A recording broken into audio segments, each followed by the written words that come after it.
Halo semuanya, ada pertanyaan seperti ini. Bang, untuk bayar ke forwardernya itu kapan? Sebelum pengiriman, atau dalam proses pengiriman, atau setelah proses pengiriman? Jadi gini teman-teman, nanti ketika kita akan kirim barang ke luar negeri, atau ekspor gitu ya, biasanya kan kita siapin dulu nih ketika mau pengiriman, itu dokumen-dokumen seperti shipping instruction, surat perintah gitu ya, surat mandat untuk pengiriman, terus packing list, terus performa commercial invoice gitu ya, atau commercial invoice-nya juga nggak apa-apa.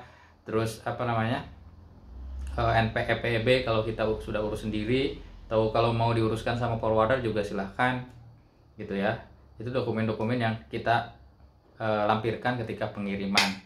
Nah, di forwarder itu kan banyak ya, maksudnya yang dilakukan forwarder itu seperti mungkin urus biaya-biaya seperti terminal handling charge dan lain-lainnya gitu ya. Nanti biaya-biaya itu tuh akan ditagihkan sama kita itu setelah kita selesai tutup kontainer, terus atau setelah stuffing nih ke gudang forwarder atau gudang yang tentukan forwarder. Nah, setelah BL-nya terbit, barulah nanti akan muncul tagihan. Tagihan itu biasanya ya ada yang by email, bisa juga, atau biasanya dilampirkan dengan dokumen-dokumen seperti ini teman-teman. Ini seperti ini dokumen kiriman dari forwarder ya. Ini banyak nih. Ya pokoknya ginilah kurang lebih gitu ya. Jadi nanti tagihannya tuh akan dikirim ke tempat kita masing-masing. Jadi biasanya bukan setelah barang sampai di luar negeri ya. Jadi kan nanti juga ada beberapa buyer tuh yang minta dokumen asli. Ada yang minta apa namanya, iya seperti BL asli, dokumen-dokumennya kan harus didapat dari forwarder nih ke tempat kita gitu. Jadi otomatis setelah BL keluar, dokumennya akan dikirimkan ke alamat kita atau ke alamat perusahaan kita gitu ya. Jadi itu dokumen asli gitu ya, beserta invoice tagihan untuk biaya-biaya yang ada di forwarder gitu, seperti itu teman-teman. Jadi kan dokumen ini bisa juga dipakai untuk pencairan LC gitu ya, atau untuk nanti si buyer bongkar barang gitu. Jadi biasanya kebanyakan tuh ya sebelum diberangkatkan, sebelum apa namanya ya, sebelum ETD gitu ya, atau ada juga yang mungkin selang beberapa hari gitu. Tapi biasanya yang saya dapat tuh kebanyakan yang kiriman LCL itu ada yang beberapa hari, ada yang 1 minggu dari pas kita stuffing ke pelabuhan ya, ada yang 1 minggu lebih gitu ya untuk tagihannya, biasanya baru mereka keluar. Atau bahkan ada yang setelah barang sampai di pelabuhan buyer gitu, ada juga yang seperti itu, tagihannya baru dikirim gitu ya, karena kirimannya LCL.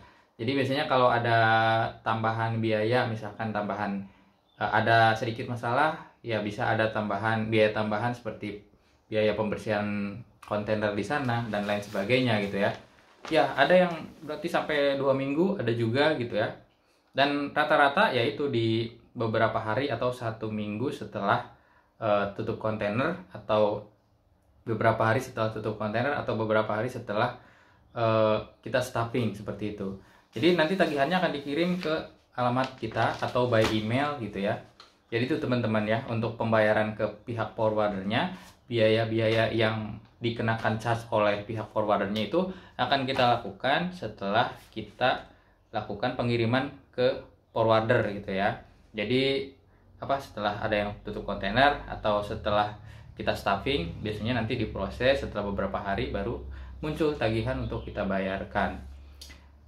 Seperti itu gambarannya untuk pembayaran ke forwarder. Semoga ada sedikit gambaran ya buat teman-teman. Jadi yang sekarang harus dilakukan adalah ya cari buyer yang serius. Semoga cepat ada transaksi ya. Kita doakan bersama-sama, semoga semakin banyak eksportir muda yang ada di Indonesia. Oke, terima kasih, itu sharing kali ini. Kalau ada pertanyaan-pertanyaan lain silahkan tulis di kolom komentar, atau punya pengalaman yang menarik seputar ekspor bagi yang sudah pernah kirim barang gitu ya, boleh ditulis di kolom komentar juga. Terus untuk gambaran untuk sebagai ya gambaran dan pengalaman bagi teman-teman yang sedang belajar ekspor gitu ya. Ya, di channel ini kita sharing-sharing hal ringan, yang penting ada sedikit manfaat bagi teman-teman yang baru mau mulai ekspor. Terima kasih, sampai jumpa di video berikutnya.